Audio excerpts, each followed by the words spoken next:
masjidda xizmat qilib katta chiroyli masjidlarni qurib bergan ekan bizga. Ular o'zlariga emas, Allohning nimasi bilan kelajakda bolalarimiz shayton foydalansin degan maqsadda shularni qo'yib bergan. Biz shularni biz kelajak avlodlarimizga shularni aytib deb yetkazishimiz kerak. Maqsadimiz ham o'sha. Shunday qilib bolalarimizdan shundan o'rganib, bizim ham o'zimizni tariximiz bor ekanda. Biz osmondan tushib qolmagan ekanmiz. Biz ham ota-bobolarimiz shunaqa qilib bizni shunaqa qilib yetkazgan narsalarni yetkazib bergan ekan degan o'y bilan chiroyli bo'lib o'tib ketgan ekan.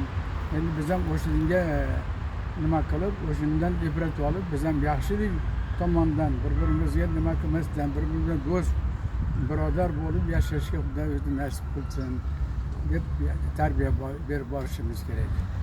Bolalarimizga o'rgatgan bolalar, ular yana o'zini bolalariga shunaqa tarbiyalab ketaveradi. Shunday qiladi. Bir oylar o'tib ketaveradi buni. Chunki eski narsaga bir bo'za ekan deb qo'yadi. Nazar solish kerak. Bunga ishlash kerak yoshlarga. Buni bilgan odam, tushungan odam, nimachilik bilgan odam tushunadi.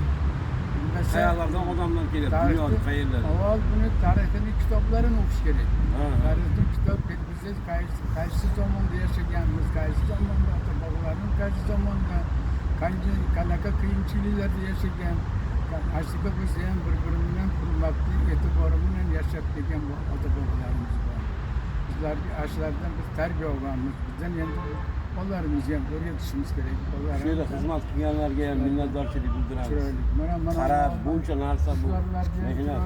Mana ancha odamlardan bahramand bo'ladi. Kelgan odamlarga tushuntirib bu holatlarni. Yaxshilik narsada, yaxshilik narsa deydi. Odam bittasi sen bir gapirgin desa, bittasi yaxshilik to'g'risidan gapirib, bittasi hani unga urishni to'xtatib, sen yaxshilikni gapiraver. Yaxshilikni gapiraver. Yaxshilik qoladi mana. Yaxshilikka ulashib ketaveradi. Yaxshilikdan qoldi-da mana shular.